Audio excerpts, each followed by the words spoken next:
Good morning everyone. चलिए start करते हैं लेक्चर नंबर 21। लेक्चर नंबर 21 में जो टॉपिक हमें स्टडी करना है वो है डेविस ग्रीन एंड मिंगोस रूल, जिसे हम शॉर्ट के अंदर कहते हैं डीजीएम रूल। बहुत ही इम्पोर्टेंट टॉपिक है। इसमें से अल्टरनेटिव टाइम जीआरएफ नेट में क्वेश्चन पूछा जाता है।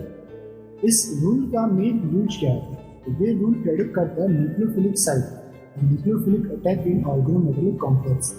इट मीन्स कि आपका कोई 18 इलेक्ट्रॉन का ऑर्गेनोमेटेलिक कॉम्प्लेक्स है और उसके अंदर आपके ऑलिफिन्स है, तो वो ओपन ऑलिफिन हो सकते हैं या साइक्लिक ऑलिफिन हो सकते हैं।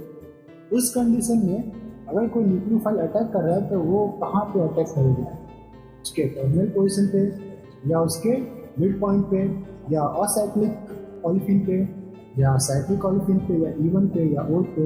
इन सभी बातों की जानकारी हमें देता है डीजीएम रूल। चलिए इसे स्टार्ट करते हैं। फर्स्ट पॉइंट है इसके अंदर कि acyclic is more reactive than cyclic polymer. Okay, अभी हम अपकमिंग स्लाइड के अंदर इसे डिटेल में पढ़ेंगे।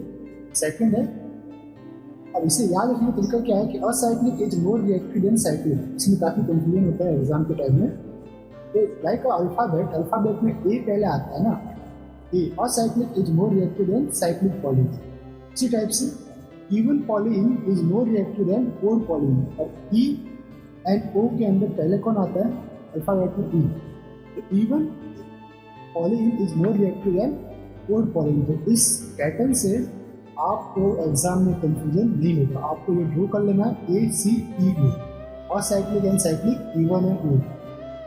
तो थर्ड पॉइंट है आपके लिए nucleophilic attack on the terminal position. जिसे याद रखिएगा कि न्यूक्लियोफाइल का अटैक टर्मिनल पोजीशन पर ही होगा, उसके मिड पॉइंट के ऊपर नहीं होगा। Fourth point, DGM rule only applicable for 18 electron system. तो किसी 16 इलेक्ट्रॉन सिस्टम में ये रूल आपको एप्लीकेबल नहीं करना है, ना 16 के अंदर ना 17 में। Only applicable for 18 electron board. इन रूल को वन बाय वन हम डिटेल से स्टडी करते हैं।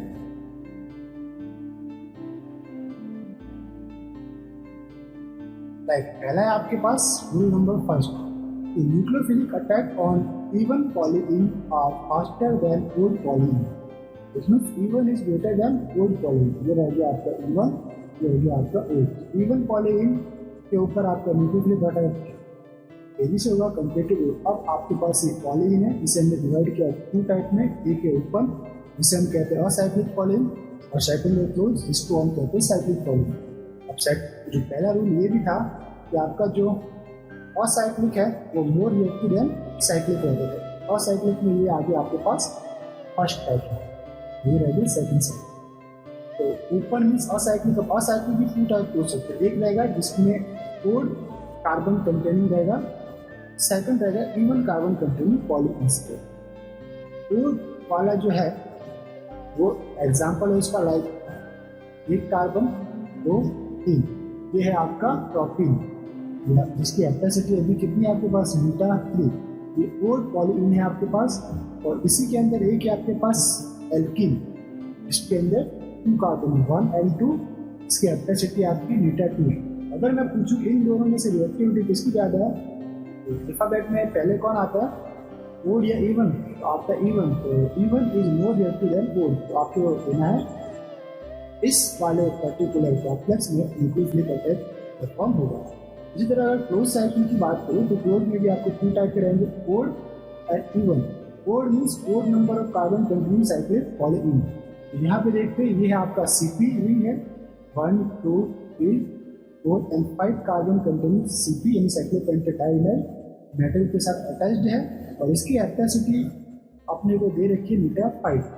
इसी टाइप से इवन साइक्लिक पॉलीइन है वो आपका साइक्लोब्यूटीन, जिसकी कैपेसिटी आपको दे रखी है मीटा 4। ये आपके पास मीटा 4। अब असाइक्लिक के अंदर ओड वाले में था, एक था आपके पास 1,3 डाइइन और ये पेंटेन में हो जाएगा, तो इसकी कैपेसिटी दे रखी है मीटा 5। द 7 मेंबर साइक्लिक रिंग है विद कैपेसिटी मीटा 7 है। इस टाइप की स्पीसीज रहेगी आपके पास। अगर इवन है असाइक्लिक इवन, एक था आपके पास मीटर 2 का, एक है आपके पास मीटर 3 का इस टाइप का स्पीशीज जिसके अंदर 4 कार्बन रहेंगे, और एक है मीटर 6 में, इसमें इवन नंबर ऑफ कार्बन यानी 6 कार्बन रहेंगे आपके पास इसमें। ओके, ये हो गया आपके पास असाइक्लिक, दोनों ही असाइक्लिक। अब आ जाएंगे हम साइक्लिक के ऊपर। साइक्लिक में दिस स्पीशीज एंड दिस इसके बारे में हमने पढ़ लिया। अब आपके पास यही साइक्लिक फॉर्म क्या है, बट इसकी एप्लासिटी कितनी है, मीटर 3, और ये है आपके पास मीटर 6। साइक्लिक मैनर में बेंजीन एक्ट एज ए, और आपके पास अदर साइक्लिक पॉलीकॉन या पॉलीइन कौन से, एक है आपके पास मीटर 7 यानी हेप्टेन, साइक्लिक हेप्टेन, जिसकी एप्लासिटी मीटर 7 और इसके अंदर अल्टरनेटिवली डबल बॉन्ड है। इसी तरह आपके पास है मीटर 8 फोर्थ साइक्लोऑक्टाटेट्राहीन। ओके, तो ये भी था, इसका एप्लासिटी था मीटर 8। ये लिगेंड है आपके पास साइक्लिक पॉलीइन। अब हम इसे एक एग्जाम्पल के थ्रू समझते हैं कि न्यूक्लियोफाइल का अटैक कहाँ पे परफॉर्म होगा। सपोज हमारे पास एक कॉम्प्लेक्स है Fe containing Cp containing benzene. Okay, इसकी एप्लासिटी है मीटर 5, बेंजीन के मीटर 6, और इसके ऊपर चार्ज कितना है, चार्ज है प्लस चार्ज। तो ये 18 इलेक्ट्रॉन को कॉन्फ़िगर करना चाहिए, तो पहले चेक कर लेता है 18 इलेक्ट्रॉन होता है या नहीं। तो Fe है, ये 8 इलेक्ट्रॉन डोनेट करेगा, प्लस Cp 5 प्लस बेंजीन 6, और कॉम्प्लेक्स पर +1 चार्ज में -1 करना पड़ेगा।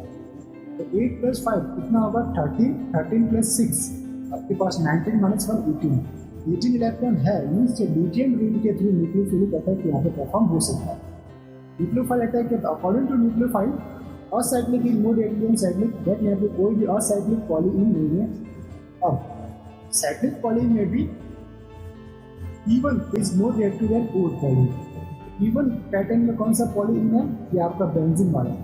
बेंजीन के टर्मिनल कार्बन को लाइक तो पूरा क्लोज दिया, तो यहाँ पे इसने अटैक किया, इस पोर्शन पे अटैक करेगा, तो ये बनेगा आपका S1 nucleophile attach to H carbon, nucleophile attach to carbon, ये carbon attach to H, and remaining part इसका साइकिल के अंदर है।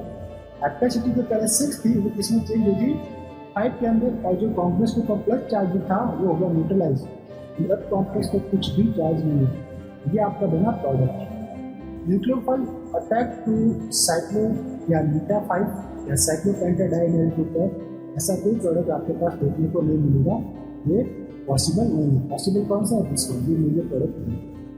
इसी टाइप से आपके पास सेकंड एग्जांपल है, बीच में हमने लिया कॉम्प्लेक्स, इस क्वेश्चन को देखना है, क्या आपका कॉम्प्लेक्स है Fe अटैच टू C6H6 यानी कि branching ligand and attach to Cp ligand. अब हमने जो न्यूक्लियोफाइल ले रहे हैं, हम ले रहे हैं सोडियम बोरोहाइड्राइड, तो यहाँ पे जो न्यूक्लियोफाइल हमको जनरेट होगा वो क्या रहेगा, H- ion, sorry H- ion लिखना है, इसको H- आयन, H- आयन।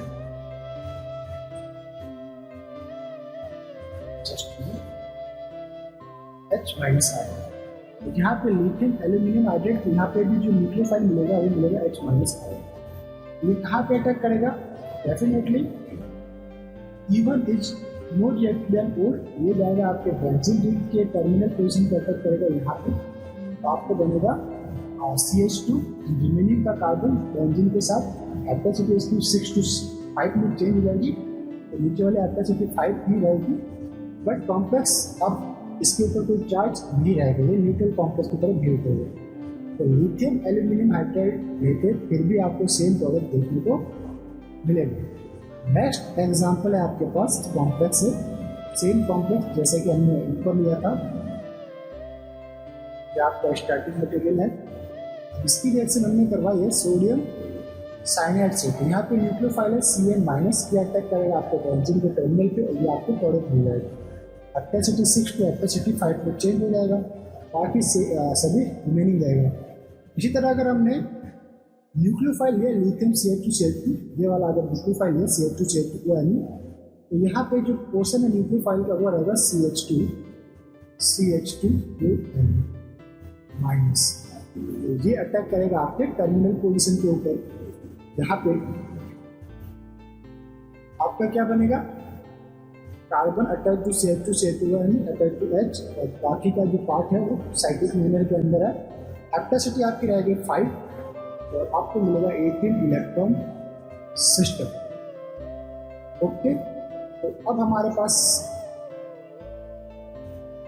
हमने क्या कंक्लूजन निकाला, या जो हमने रूल पढ़ा था उसके according even polyene reaction rate is greater than odd polyene rate of reaction. Okay, अब हमें सेकंड रूल इसमें स्टडी करना है, rule number second. According to this nucleophilic attack on acyclic यानी open polyene is greater than या faster than cyclic polyene. तो हमारे पास इसको याद रखने का टर्म था, और cyclic means A is faster than cyclic C। इसे ब्लैक से लिख देता है ताकि आपको हाईलाइट होता है, A is greater than C। Okay, और cyclic is faster than cyclic polyene. तो एग्जांपल के थ्रू इसे समझते हैं। सपोज हमारे पास कोई स्टार्टिंग मटेरियल है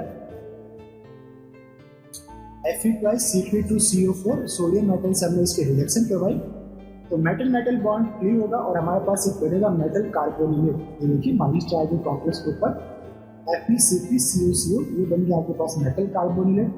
इसकी रिएक्शन मैंने किसी इलेक्ट्रोफाइल से करवाई, लाइक 1 प्रोपिल ब्रोमो या ब्रोमो 2 प्रोपिल।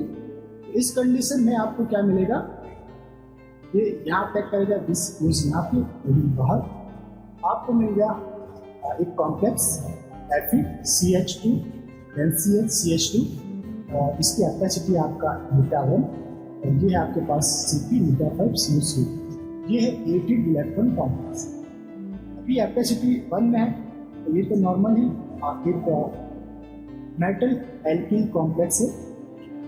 अब इसको मेटल ओलेफिन में कन्वर्ट करने के लिए क्या करना पड़ेगा, पहले हिट करेंगे तो कार्बन आपका क्या जाएगा, बाहर निकलेगा, ये कार्बन गेट एलिमिनेट, और जो कैपेसिटी 1 थी वो किसमें चेंज हो जाएगी, कैपेसिटी 3 में। ये बन गया आपका मेटल ओलेफिन कॉम्प्लेक्स। इस कंडीशन में अब क्या रहेगा कि फर्दर इसकी रिएक्शन आप किसी न्यूक्लियोफाइल से करवाते हो, तो यहाँ पे आपको 2 साइक्लिक लिगेंड है, चेक करते हैं। एक है आपके पास दिस प्रोपिल लिगेंड कैपेसिटी 3, एक है आपके पास साइक्लिक पेंटाडाइमिन लिगेंड कैपेसिटी 5। तो न्यूक्लियोफाइल अटैक कहाँ पर करेगा, तो acyclic is more reactive than cyclic. ये न्यूक्लियोफाइल जाएगा आपके मीटर3 वाले लिगेंड के ऊपर। आफ्टर रिएक्शन इसकी कैपेसिटी चेंज होगी, ये आपका रिएक्ट करेगा टर्मिनल पोजीशन के ऊपर, ये जाएगा यहाँ टर्मिनल के ऊपर, और ये जो मेटल है वो एल्किन के साथ बाइंड अप होगा। ठीक है, always nucleophile attack on terminal position. ये बन गया हमारे पास दिस तो से FeCpCO, ये रहेगा आपका मेटल अटैक टू एल्किन। ये एल्किन का इस पार्ट जो पॉलीमेट है यहाँ पे, और देन आपका CH2 एंड न्यूक्लियोफाइल। अब इसकी कैपेसिटी कितनी है, मीटर2। कॉम्प्लेक्स के ऊपर चार्ज कितना है, -1 चार्ज है, या फिर हम इसे ऐसे लिख सकते हैं CpFeCO C3H6 and nucleophile -1 charge, 18 electron complex. इस टाइप से हम प्रोडक्ट को निकाल सकते हैं। अब हमारे पास नेक्स्ट एग्जांपल है, लाइक टंगस्टन CpCO3 और कॉम्प्लेक्स के ऊपर माइनस चार्ज। इसकी रिएक्शन हमने करवाई है आयोडोप्रोपीन से। तो आयोडोप्रोपीन से रिएक्शन करवाने पे हमें क्या मिलेगा, ये है आपका मेटल कार्बोनिलेट, मेटल कार्बोनिलेट। तो हमें मिलेगा आपका इस टाइप का रिएक्शन, ये माइनस चार्ज यहाँ आता है, इसमें यहाँ ये एलिमेंट। कैपेसिटी 1 वाला प्रोपीन आपका कॉम्प्लेक्स के साथ अटैच हो जाएगा, tungsten CpCO3 then CH3। Further जब हम रिएक्शन को हिट करेंगे तो एक CO बाहर, तो कैपेसिटी 1 कैपेसिटी 3 के अंदर कन्वर्ट होगी, आपको मिलेगा metal olefin complex. Okay, this one is metal olefin complex. 18 electron को फॉलो कर रहा है, कोई भी कॉम्प्लेक्स 18 इलेक्ट्रॉन को फॉलो करता है, और इसके अंदर जो साइक्लिक पॉलीइन है तो वो आपका न्यूक्लियोफाइल कहाँ पे अटैक करेगा, इसमें एक साइक्लिक पॉलीन है, एक असाइक्लिक पॉलीन है। तो न्यूक्लियोफाइल हमेशा असाइक्लिक के टर्मिनल पोजीशन पे अटैक करेगा, ये आपका ग्रिग्नार्ड रिएजेंट का न्यूक्लियोफाइल बनेगा R माइनस अटैक करेगा आपका इस पोजीशन पे। ओके, तो ये बन गया आपका CH2CHR। कि हमने अगर इसका पैटर्न देखा जाए तो ये पावर गलत है। इसमें आपके 3 कार्बन तो ओनली प्रोटीन को होना चाहिए, 1 2 इस 1 2 एंड 3, बट यहाँ पे 2 ही हो रहे हैं। यहाँ पे ये जो R है, R की पोजीशन आपको चेंज करनी पड़ेगी। इसको यहाँ पे हटाइए, यहाँ पे R। ओके, अब हो गया 3 का कार्बन, 1 2 एंड 3। आपको मिलेगा 18 इलेक्ट्रॉन कॉम्प्लेक्स।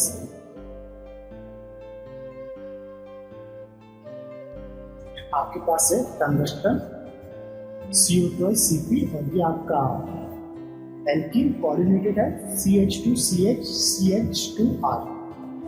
ठीक, अब हमारे पास नेक्स्ट एग्जांपल है Fe attach to beta 5 attach to CO और ये एल्कीन। इसके ऊपर पॉजिटिव चार्ज है। हमने इसकी रिएक्शन करवाई है ग्रिग्नार्ड रिएजेंट से। इस कंडीशन में भी आपके पास न्यूक्लियोफाइल का अटैक कहाँ पे होगा? असाइक्लिक पॉलीइन पे। असाइक्लिक पॉलीइन कौन है? एल्कीन। ये अटैक होगा इसके एल्कीन के टर्मिनल पे। फिर रहेगा आपका एनी माइनस न्यूक्लियोफाइल। एल्कीन के टर्मिनल पे अटैक होगा तो ये वाला टर्मिनल आपके मेटल के साथ अटैच हो जाएगा। तो CpCO2H Fe CH2CH2N। इसी तरह अगर मैं फिनाइल मैग्नीशियम ब्रोमाइड से करवाता हूँ तो यहाँ पे हमारे पास न्यूक्लियोफाइल pH माइनस, ये फिनाइल लिथियम से, यहाँ पे भी pH माइनस, या लिथाइल लिथियम से Ne माइनस, सोडियम बोराइड से तो न्यूक्लियोफाइल निकलेगा H माइनस। सभी कंडीशन में देखिए न्यूक्लियोफाइल की जो बस न्यूक्लियोफाइल चेंज है, पोजीशन सभी की सेम है। फर्दर मैंने इसकी हिट किया, हुआ क्या? एक CO आपका बाहर गया, 18 इलेक्ट्रॉन कॉम्प्लेक्स किसके अंदर कन्वर्ट हुआ? 18 electron complex converted to 16 electron complex. और हमें पता है कि 16 electron complex with beta position के ऊपर अगर हाइड्रोजन है, ये अल्फा ये बीटा, तो वो क्या शो करेगा? Beta hydride elimination reaction show करेगा। और बीटा हाइड्राइड एलिमिनेशन के through metal hydride and metal attach to olefin. ये देखिए metal hydrogen and metal attach to olefin, ये कॉम्प्लेक्स आपको मिलेगा, मेटल हाइड्राइड कॉम्प्लेक्स आपको देखने को मिलेगा। इसी में पर्टिकुलर में अगर इस स्पीसीज की रिएक्शन में करवाओ सोडियम मेथॉक्साइड से या सोडियम साइनाइड से, तो OMe जो न्यूक्लियोफाइल है वो कहाँ पे रिएक्ट करेगा? या फिर साइनाइड जो न्यूक्लियोफाइल है वो अटैक करेगा इस एल्कीन के टर्मिनल पे। तो ये OMe, तो ये पार्ट या ये कार्बन अटैच हो जाएगा आपके Fe से, तो ये पार्ट अटैच हो गया Fe से। तो आपको क्या मिला देखने को? अभी जो हमने ये रिएक्शन करवाई है NaOMe, ये पर्टिकुलर हमारे स्टार्टिंग मटेरियल से करवाई है। स्टार्टिंग मटेरियल क्या था उसको देख लेते हैं। इस मटेरियल से इसकी रिएक्शन नहीं करवाई। जो हमारा स्टार्टिंग मटेरियल था वो था CpCO2Fe बॉन्डेड टू दिस। ये 18 इलेक्ट्रॉन सिस्टम होगा। Cp5 plus 2 carbon 4 plus Fe 8 plus this one alkene 2 plus, इसके ऊपर +1 चाहिए तो -1 करना पड़ेगा। तो 5 + 4 9 and 8 + 2 10 and 9 19 -1 18 electron system with nucleophile कहाँ पे अटैक करेंगे? ये इसके टर्मिनल। ये आपका OMe -2 चार्ज रहेगा, वो अटैक करेगा इसके टर्मिनल। आपको बनेगा CpCO2Fe CH2CH2OMe। इस तरह यहाँ पे आपका जो न्यूक्लियोफाइल है Cn- रहेगा, तो Cn- इसके टर्मिनल पे अटैक करेगा, बनेगा CpCO2Fe CH2CH2। इस टाइप से ये रिएक्शन परफॉर्म होगी। अगर हम एक अलग लेते हैं, स्टार्टिंग मटेरियल हमने लिया this one Fe CpCO2 and CH2CH3। Okay, this one है CH2CH3। अब अगर हम अगर माइग्रेशन होता है 1-1 माइग्रेशन पे, एल्किल का माइग्रेशन किस पे होगा? कार्बन पे। तो आपको क्या मिलेगा? Acyl group. इस वन असाइल ग्रुप मिला। अब क्या होगा, आपके पास एक वैकेंट पोजीशन रही, वहाँ पर एक लेजेंड आके ऑक्यूपाई करेगा, लाइक PPH3 को हमें एक प्रोडक्ट मिला इस टाइप का, दिस टाइप का प्रोडक्ट आपको मिलेगा Fe PPH3CO एंड ये आपका रहेगा CH2CH3, ये आपका प्रोडक्ट था।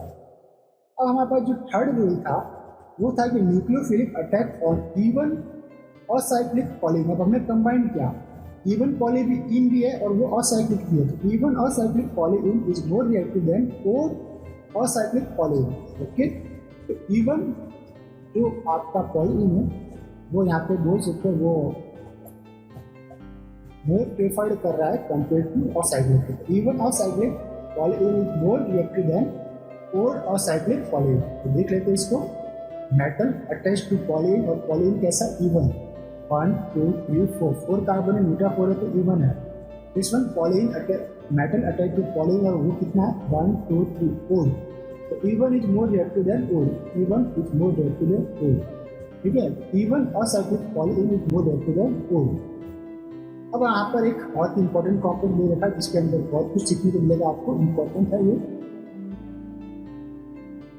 देखिए, एक है आपके पास मॉलिब्डेनम, एक अटैच है आपके पास ओड पॉलीन, एक अटैच है आपके पास इवन पॉलीन, एक अटैच है आपके पास ओड साइक्लिक पॉलीन। ये था आपका इवन और साइक्लिक पॉलीन, और ये था आपके पास इवन और साइक्लिक, सॉरी ये था इवन और साइक्लिक पॉलीन, ये आपके पास ओड और साइक्लिक पॉलीन, ओड और साइक्लिक पॉलीन। अब हमने न्यूक्लियोफाइल से रिएक्शन करवाई, क्या करवाई, तो किस पोजीशन के ऊपर रिएक्शन हुए। तो पहले हम ये देख रहे थे कि acyclic polyene acyclic is more reactive than cyclic, यानी कि हमारे पास इन दोनों में से किसी एक के ऊपर रिएक्शन परफॉर्म होगी क्योंकि ये दोनों असाइक्लिक है। अब सेकंड क्या था, even is more reactive than odd polyene, इन दोनों में से भी इवन और साइक्लिक पॉलीइन कौन सा है, तो दिस वन वाला। आपका जो न्यूक्लियोफाइल है वो यहाँ पे अटैक करेगा, तो nucleophile attack to this position, Heptacity-4 Heptacity-3 के अंदर कन्वर्ट होगी, तो यहाँ पे CH2 था वो कन्वर्ट हो जाएगा CH2N-ब्यूटेन। ये देखिए, तो चेंजेस देखने को मिला आपको ओनली फॉर इस पोजीशन के ऊपर देखने को मिला। Heptacity-4 से Heptacity-3 में कन्वर्ट हुआ, ये आपका CH2Nu रहा, बाकी के सभी सेम रहे, this one same, this one same. Okay, तो ये हमको मिला प्रोडक्ट। अगर हम न्यूक्लियोफाइल चेंज करें, लाइक NaOMe करें, इसमें जो न्यूक्लियोफाइल जनरेट होगा OMe - होगा, यहाँ पे आएगा आपको OMe CH2OMe। अगर हम ले लें सोडामाइड सोडियम एमाइड, तो न्यूक्लियोफाइल क्या रहेगा यहाँ पे NH2-। अगर हाइड्राइड लेंगे तो H- कहाँ से आएगा, LaH या सोडियम बोरोहाइड्राइड से NaBH4 से आएगा। ओके, इस कंडीशन में ये वाला पोजीशन ही आपको चेंज होने को मिलेगा, CH2NH2 या CH2NH। इस टाइप से हमने रूल नंबर 3 को स्टडी किया। अब है आपकी रिएक्टिविटी ऑफ पॉलीइन्स, अलग अलग पॉलीइन में कौन मोर रिएक्टिव रहेगा। तो देखते हैं आप, हम इसे देखिए, रिएक्टिविटी ऑफ इवन पॉलीइन्स। पहला है रिएक्टिविटी ऑफ इवन में भी जो विदाउट सब्स्टिट्यूटेड पॉलीइन है, like alkene is more reactive than double, या बोल सकते हैं 1,3-ब्यूटाडाइन is more reactive than 1, 3 and 5 triene, और ये आपके पास 1, 2, 3, 4, 5, 6 हेक्सेन, ट्राई इन हेक्सेन।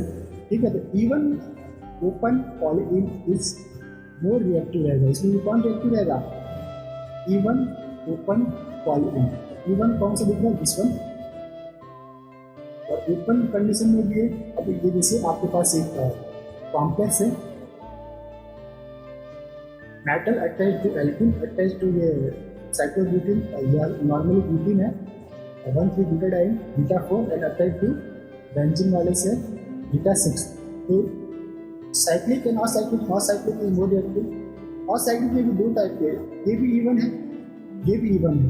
जो छोटा वाला इवन है, लाइक दिस वन, इसकी Heptacity 2 है, वो मोर रिएक्टिव है इससे बड़े वाले से, इसकी कैपेसिटी 4 है। क्यों हुआ ऐसा? क्योंकि यहाँ पे आपको स्टेरिक क्राउडिंग समथिंग ज़्यादा देखने को मिलेगी मीटा 4 में कंपेयर टू मीटा 2 में। इसलिए आपका मीटा 2 जो है, तो मीटा 2 वाला पॉलीइन है वो मोर रिएक्टिव रहेगा कंपेयर टू मीटा 4 वाले में, तो न्यूक्लियोफाइल अटैक करेगा इस पोजीशन पर। इसी तरह इन दोनों में मोर रिएक्टिव कौन है? साइक्लिक के अंदर मीटा 6 वाला कंपेयर टू मीटा 4 वाले से। तो close even polyene is more reactive, close है इवन है पॉलीइन है तो मोर रिएक्टिव। जैसे रिएक्टिविटी ऑफ ओल्ड पॉलीइन, तो ओल्ड पॉलीइन में भी जैसे स्टेरिक हिंड्रेंस का आप कंसेप्ट लगा कर देख सकते हैं कि जो लोअर पार्ट है लाइक मीटा 3 पॉलीइन है कंपेयर टू मीटा 7 मीटा 5, तो meta 3 is more reactive than meta 7 and Meta 7 is more reactive than Meta 5 and Meta 5 is more reactive than cyclic Meta 7। Okay, ये cyclic में से more reactive है। तो आप देख लीजिए स्टेरिक हिंड्रेंस किसमें कम रहेगा? मीटा 3 में, इसलिए आपका न्यूक्लियोफाइल कहाँ पे अटैक होगा? मीटा 3 में। ओके, ये आपके पास एक एग्जाम्पल के लिए कॉम्प्लेक्स है जिसके अंदर तीनों ही टाइप की पॉलीइनस है लाइक मेटल अटैक to CP, meta 5 cyclic polyene है, metal attached to 1, 2, 3, 4, 5, 6, 7 and acyclic 7 member containing beta 7 polyene है, and metal attached to acyclic polyene beta 3 member containing। तो न्यूक्लियोफाइल कहाँ पे अटैक करेगा? तो पहले असाइक्लिक और cyclic, acyclic is more reactive, acyclic में भी लेस स्टेरिक हिंड्रेंस कहाँ पे है? तो इसके अंदर ही है, तो यहाँ पे जाकर अटैक होगा ये। ठीक, तो प्रोडक्ट जो बनेगा उसके अंदर आपका जो पार्टिकुलर मेटल अटैच टू या आपका पॉलिनेटेड एल्किन अटैच टू ये कार्बन तीसरा, तो यहाँ पे जाके आपका रहेगा न्यूक्लियोफाइल। रिमेनिंग के जो भी है वो सेम रहेंगे, इस वन सेम इस वन सेम। ठीक है, तो हमारे पास समरी क्या लिख ली? समरी हमको निकल रही है कि even acyclic is more reactive then old acyclic and even cyclic is more reactive then old cyclic. ये हमारा और समरी है। याद नहीं भी रहता तो आपको दो वर्ड याद रखने, acyclic and cyclic, even and old. और एक याद रखना स्टेरिक हिंड्रेंस किसमें ज़्यादा रहेगा? स्टेरिक हिंड्रेंस थोड़ा ध्यान रखना, हिंड्रेंस आप पता रखना किसमें ज़्यादा है। लाइक मीटा 3 एंड मीटा 5 दोनों ही ओपन है, तो मीटा 3 के ऊपर वो रिएक्शन परफॉर्म नहीं होगी। तो ये आपके पास एक एग्जांपल था, metal attach to meta 6 benzene and attach to meta 3 propene तो पॉलीइन होंगे। तो कहाँ पे रिएक्शन होगी? तो रिएक्शन असाइक्लिक वाली टर्मिनल पोजीशन पे होगी, तो ये जाएगा आपका यहाँ पे, आपको कॉम्प्लेक्स मिलेगा दिस। ओके, इसी तरह एग्जांपल है हमारे पास एक लो न्यूक्लियर कार्बन क्लस्टर है लाइक Mn2CO10। इसकी रिएक्शन करवाई हमने सोडियम से, इसको रिड्यूस करवाया, यह आपका रिडक्शन। तो metal metal bond break, metal carbonylate आपको मिलेगा, क्या मिलेगा?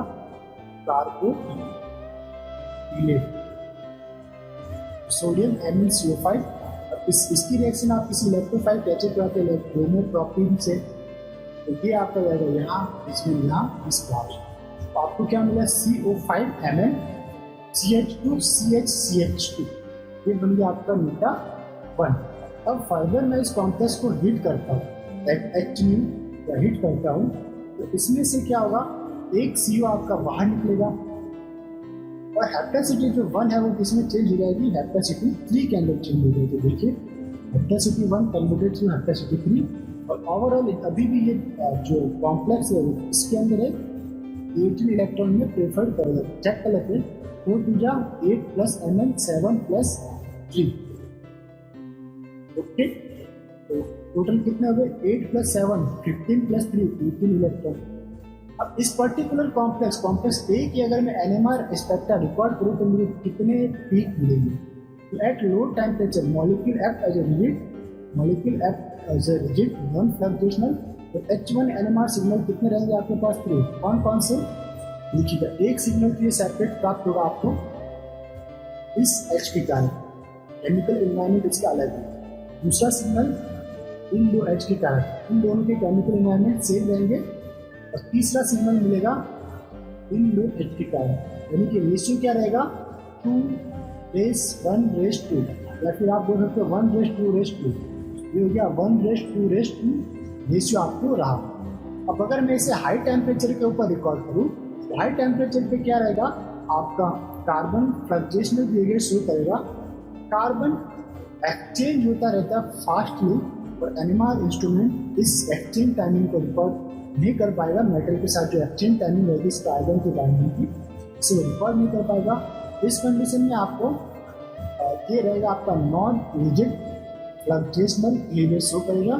तो H तो आपका सेपरेट ही रहेगा, लेकिन सेम कौन से आपको दिखेंगे, ये दो H और ये दो H, इन दोनों के अंदर कोई डिफ्रेंशिएट नहीं कर पाएगा आपका एनएमआर इंस्ट्रूमेंट। यानी कि मेटल की इस कार्बन से और मेटल की इस कार्बन से बाइंडिंग बहुत ही फास्टली एक्सचेंज होती रहेगी। नहीं तो इससे बाइंड होगा, फिर रोटेट होगा, ये पोजिशन यहाँ आ जाएगी, फिर रोटेट होकर ये यहाँ चली जाएगी। इस टाइप से सिमिल्टेनियसली फास्टली एक्सचेंज होगा।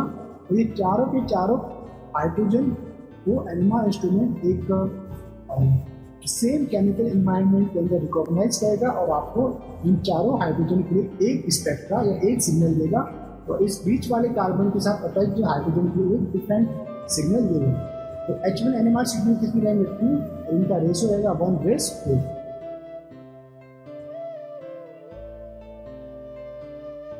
अब हमारे पास कॉम्प्लेक्स है ruthenium twice Sp2CO4 plus Na sodium.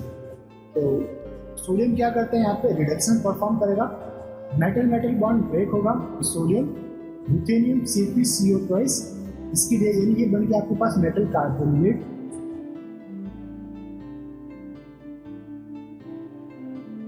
ये बन गया मेटल कार्बोनेट। इसकी रिएक्शन होगी इस टर्मिनल से यहाँ पे सिर्फ ये बाहर, तो आपको बन गया एल्किल मेटल कॉम्प्लेक्स। अब अगर इसे मैं फर्दर रिएक्ट करवाऊँ या हिट करूँ, तो जो दो CO थे उसमें से एक CO आपका बाहर जाएगा, और जो अभी नीटा 1 है वो नीटा 1 चेंज हो जाएगी नीटा 3 के अंदर। ये मिल गया हमको प्रोडक्ट प्रोटीन इलेक्ट्रॉन सिस्टम। इसमें भी अगर हम इसका H1 NMR रिकॉर्ड करें, तो देखिए ओवरऑल H अगर मैं सिग्नल पूछूँ तो इसके अंदर Cp भी कंसिडर रहेगा।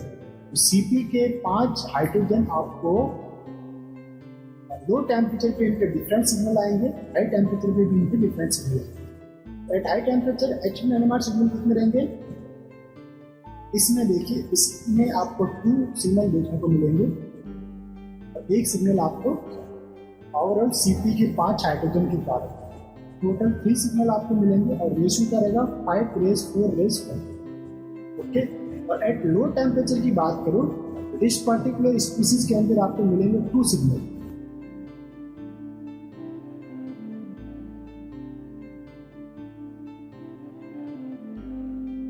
एट लो टेम्परेचर पे क्या रहेगा, इस पर्टिकुलर स्पीसीज में ओवरऑल आपको मिलेगा 4 सिग्नल। रेशियो क्या रहेगा इसका 5 रेस 2 रेस 2 रेस 1। 5 इस हाइड्रोजन के कारण, 5 हाइड्रोजन के कारण एक सिग्नल आपको मिलेगा। ये जो स्पीसीज है लो टेम्परेचर पे 3 सिग्नल प्रोवाइड करवाएगी। ठीक है, लो टेम्परेचर पे कितने सिग्नल प्रोवाइड करवाएगी 3, जैसा कि मैंने आपको पहले बताया था। इसको ड्रॉ कर लेते हो, समझ में आएगा। ये H, इस H, इस H, इस H, ये मेटल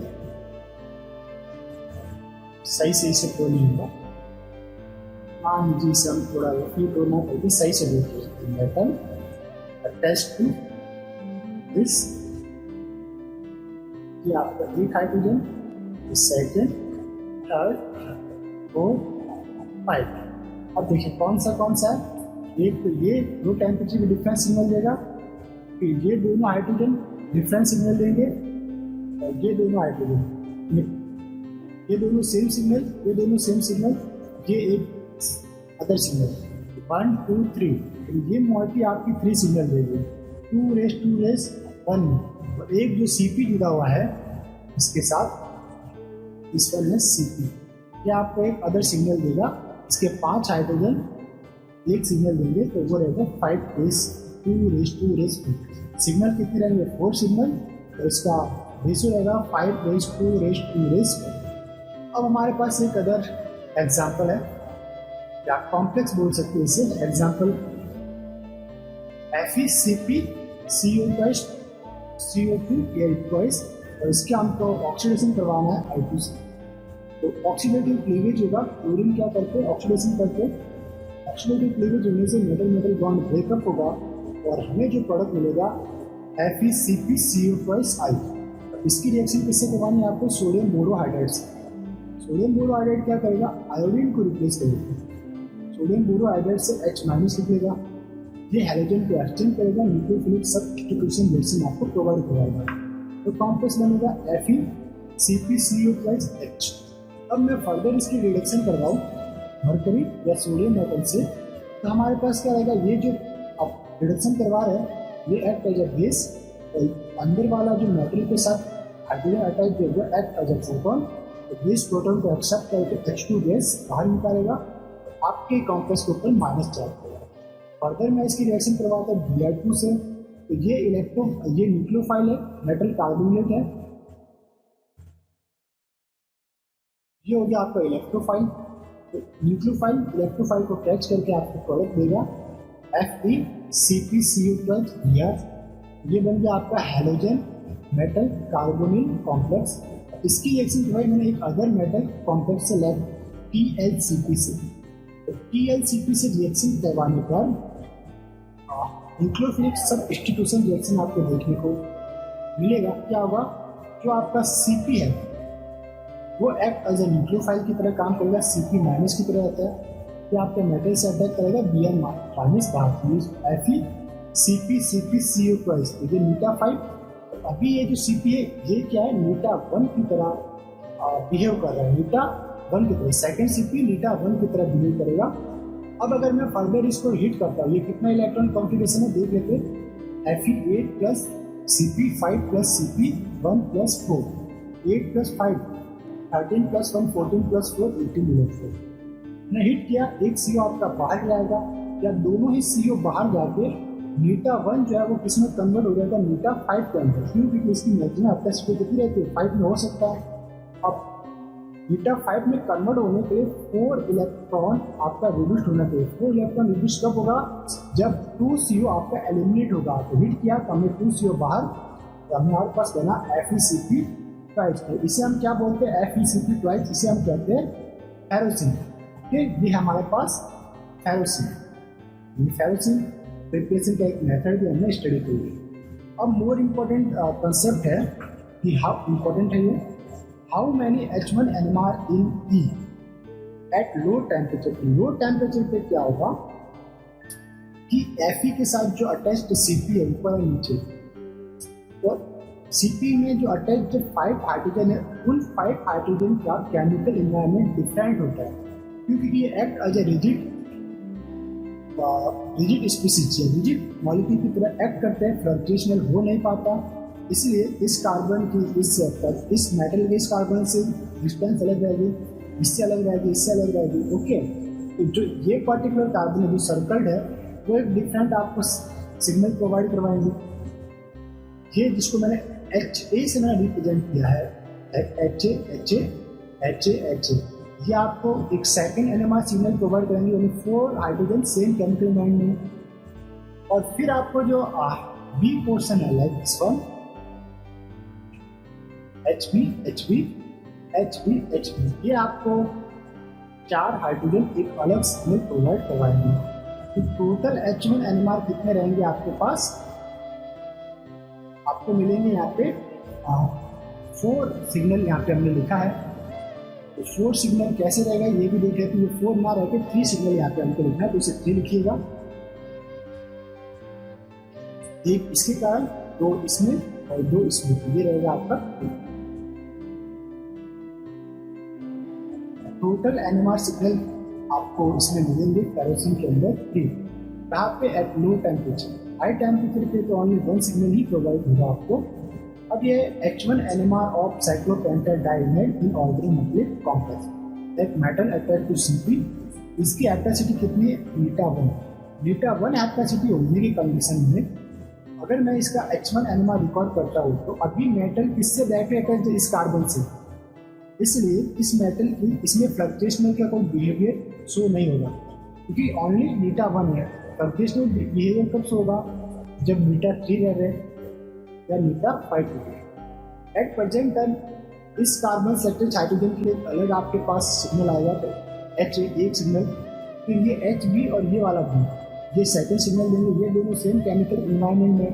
फिर HC और ये CH, ये हाइड्रोजन आपको एक थर्ड सिग्नल देंगे, यानी टोटल ओवरऑल सिग्नल कितने मिलेंगे, 3 सिग्नल। और इसका रेशियो पूछा जाए तो रेशियो रहेगा 1:2। अब हमारे पास है एट लो टेम्परेचर पे बीटा 3 है, यानी मेटल अटैच इन 3 कार्बन से 1 2 3। यहाँ पे भी HA है, एक आपको मिलेगा। ये लो टेम्परेचर पे हम रिकॉर्ड कर रहे हैं, लो टेम्परेचर को गर्मी से रिकॉर्ड कर रहे हैं। तो एक हाइड्रोजन जो इससे जुड़ा हुआ है वो आपको एक सिग्नल देगा। सेकंड की ये 2 हाइड्रोजन दिस H भी ये आपको सेकंड सिग्नल देंगे, 2 हाइड्रोजन सेम रहेंगे। और तीसरा ये वाले इसमें भी आपको 3 सिग्नल प्रोवाइड होंगे। अगर मैं लो टेम्परेचर या फिर इसको आप राइट रूम टेम्परेचर भी रिकॉर्ड करोगे तो 3 सिग्नल मिलेंगे। अगर मैं बीटा 5 लेता हूँ लाइक 10 और रूम टेम्परेचर रखा है तो ये शो करेगा फ्लक्चुएशनल बिहेवियर। फ्लक्चुएशनल बिहेवियर शो करने पर इस मेटल की एफिनिटी इन पांचों के 5 कार्बन से सेम है और ये एक्सचेंज करते रहते हैं। जैसे टेम्परेचर मिलता है तो एनर्जी मिलती है, एनर्जी मिलने के कारण मेटल से इन कार्बन के साथ मेटल की एफिनिटी या बॉन्डिंग जो है, अट्रैक्शन जो है वो एक्सट्रीमली फास्ट कंडीशन में चेंज होता है। एनिमल इंस्ट्रूमेंट इस एक्सचेंज को रिकॉग्नाइज नहीं कर पाता। पांचों के 5 हाइड्रोजन को सेम केमिकल इन्वायरमेंट के अंदर इसे कंसिडर करता है और आपको मिलेगा 1 सिग्नल। ओके, तो तीनों टाइप के मीटा 1, मीटा 2 और मीटा 5, मीटा 1 में 3 सिग्नल, मीटा 3 में भी 3 सिग्नल, मीटा 5 में 1 सिग्नल। अब था H1 NMR ऑफ आइसोप्रोपिन। ये isopropene in OMC organometallic complex. ये आपके पास metal attach to CH2 CH2 attach to sp3। देखिए एट लो टेम्परेचर पे अलग सिग्नल्स आएंगे, हाई टेम्परेचर पे अलग सिग्नल आएगा। लो टेम्परेचर पे क्या हुआ, मेटल ये रिजिड है, ये पूरा मॉलिक्यूल कैसा एक्ट करेगा, act as a low temperature act as a rigid non fluxional. आपको मिलेगा 3 सिग्नल। कैसे 3 सिग्नल, कौन कौन से, एक सिग्नल के लिए मिड वाले हाइड्रोजन के कारण मिलेगा, सेकंड सिग्नल मिलेगा दिस एंड दिस हाइड्रोजन, ये दोनों सेम केमिकल एनवायरनमेंट है, इसे हम रिप्रेजेंट कर सकते हैं HA HA से। और थर्ड सिग्नल आपको देखने को मिलेगा this H and this H, इसे हम रिप्रेजेंट कर सकते हैं HB एंड HB से। इस टाइप से आपको 3 सिग्नल मिलेंगे, रेशियो रहेगा 1:2। अब आप आ गए हाई टेम्परेचर। हाई टेम्परेचर पे ये एक्ट करेगा नॉन रिजिड, फ्लक्चुएशनल बिहेवियर शो करेगा। बीच वाला हाइड्रोजन इसे दो कर लेते हैं,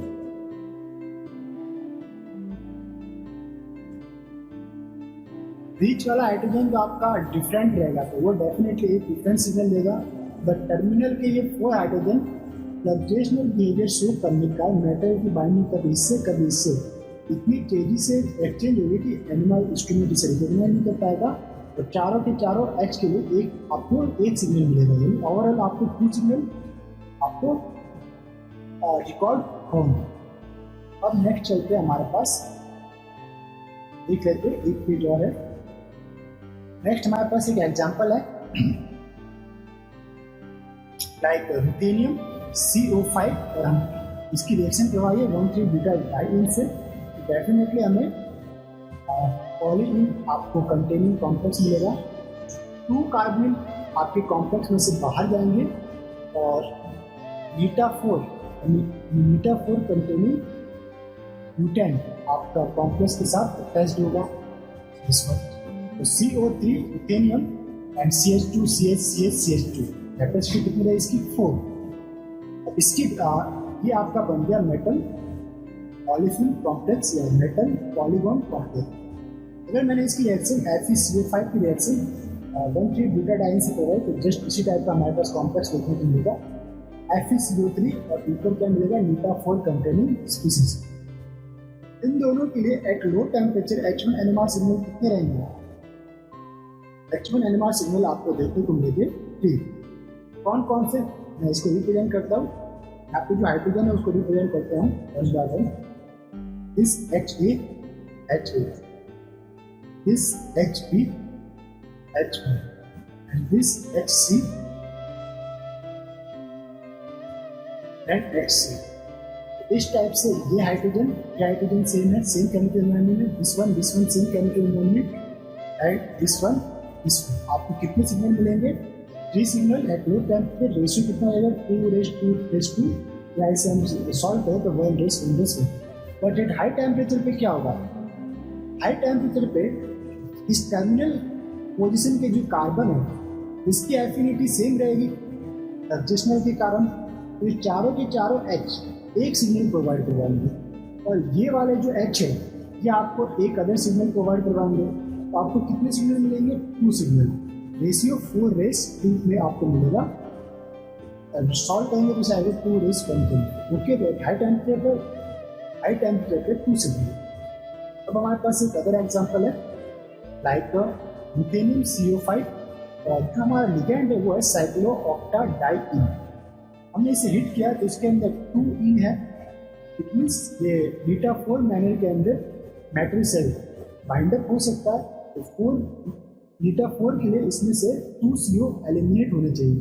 देखिए जैसे हिट किया 2 CO आपके बाहर निकले और जो वैकेंट साइड पे उसको ऑक्यूपाई करने के लिए COD आपका मेटल के साथ अटैच हुआ बीटा-4 मैनर के अंदर। ये था 8 मोलेकुलर कॉम्पाउंड। इसकी जियोमेट्री समथिंग इस टाइप से रहेगी आपकी।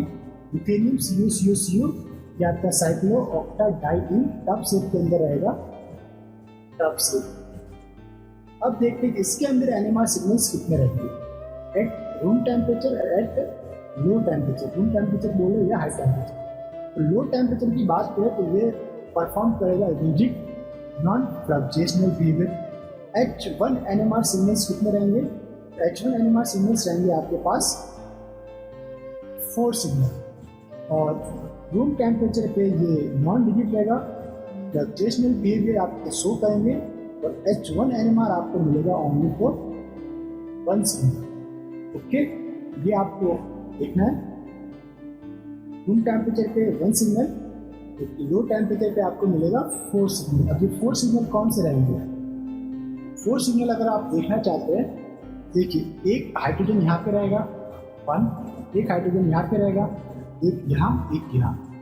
ये जो बॉन्डिंग है टब शेप में, तो इसके मिड पॉइंट के साथ इन दोनों के साथ मेटल की बॉन्डिंग शो रहेगी और 2 हाइड्रोजन यहाँ पे रहेंगे, 2 हाइड्रोजन यहाँ। ठीक, अब देखिए कौन जिसकी बात करते हैं, ये रहेंगे HA HB। 1 2 देख लेते हैं इसको। HA HB टाइप ये रहेगा। HC इसके पीछे, तो यहां वाला रहेगा वो रहेगा आपका HB। Okay, HA HB HC, तो यहाँ पे रहेगा HB। पीछे वाला भी आपका HB मैंने में ही काम करेगा। 1 2 3 2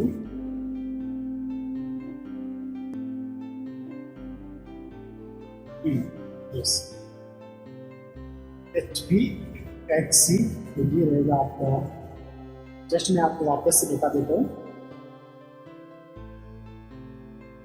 इसके अंदर आपको क्या है, एक प्लेन ऑफ सिमेट्री प्रेजेंट है। प्लेन ऑफ सिमेट्री क्या करेगी, साइक्लोऑक्टाडाइईन को सेम पार्ट के अंदर डिवाइड कर देगी। इस पोर्शन का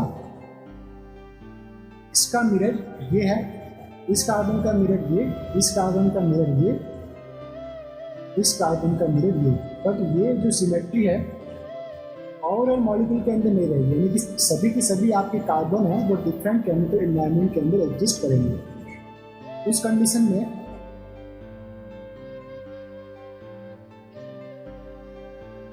एक दो बस। उस कंडीशन में this H and this N ये आपके सेम रहेंगे। पीछे वाले this H and this H ये दूसरा सिग्नल देगा। चौथा यहाँ पे जो दो हाइड्रोजन है इस कार्बन पे ये और ये आपको एक डिफरेंट सिग्नल देगा और तीसरा हो जाएगा और ये चौथा आपको डिफरेंट सिग्नल देगा। तो इसको मैं जस्ट कलर से शो करता हूँ। ये दो हाइड्रोजन डिफरेंट सिग्नल, फिर ये हाइड्रोजन आपको डिफरेंट सिग्नल, फिर आपको कौन सा मिला दिस एंड दिस डिफरेंट था। ये दो hydrogen this and this different और ये हाइड्रोजन पीछे वाले को ये डिफरेंट सिग्नल। आपको 4 हो गए 1 2 3 एंड 4। आपको कितना मिलेगा लो टेम्परेचर पे 4, बट एट रूम टेम्परेचर पे ये पूरा का पूरा मॉलिक्यूल आपको फ्लक्चुएशन शो करेगा। बॉन्ड की पोजीशन भी चेंज होती रहेगी। इस मेटल की सभी कार्बन के साथ सेम बाइंडिंग शो रहेगी। जो एक्सचेंज रेट इतना ज़्यादा रहता है कि एनिमा इंस्ट्रूमेंट कार्बन को डिफ्रेंशिएट नहीं कर पाता है कि कौन सा कार्बन मॉलिक्यूल आपका मेटल के साथ अटैच्ड है, और सारे के सारे हाइड्रोजन के लिए वो क्या देता है एक H1 एनिमा सिग्नल देता है। इसे समझने वाली बात है, इसके अंदर 4 सिग्नल रहते हैं। वापस एक बार मैं इसको समझा देता हूँ। देखिए एक सिग्नल आपको जो यहाँ पे हाइड्रोजन है उसके लिए देते हैं, दूसरा सिग्नल आपको इथेन वाले हाइड्रोजन के लिए, तीसरा सिग्नल इस फेज वाले के लिए और चौथा इस के लिए। ठीक, ये आपके बन जाएंगे 4 H1 NMR signal eight low temperature. Room temperature सभी हाइड्रोजन सेम केमिकल एनवायरनमेंट में रहेंगे, एक सिग्नल देंगे। तो इस लेक्चर को यहीं पे स्टॉप करते हैं। तो इस लेक्चर में हमने क्या स्टडी किया एक बार देख लेते हैं। लेक्चर नंबर 21 हमने अभी स्टडी किया और 21 में हमने ओवरऑल डीजीएम रूल के बारे में पढ़ा। डीजीएम रूल में किस टाइप के क्वेश्चन पूछे जाते हैं, वो हर टाइप्स के क्वेश्चन को हमने सॉल्व करके देखा। फिर कुछ H1 NMR थे पॉलीइंस के, H1 NMR ऑफ पॉलीइंस, उसके बारे में हमने स्टडी की कि किस टाइप के केस आपको आ सकते हैं। तो लेक्चर को यहीं पे स्टॉप करते हैं, मिलते हैं लेक्चर नंबर 22 जो रहेगा हमारा मेटलोसिन। 22 में हम स्टडी करेंगे मेटलोसिन, जिसके अंदर मोस्ट इम्पॉर्टेंट फेरोसिन के बारे में हम डिटेल स्टडी करेंगे। तो इस लेक्चर में इतना ही, मिलते हैं नेक्स्ट लेक्चर में। तब तक के लिए हैव ए नाइस डे, खुश रहिए, मुस्कुराते रहिए।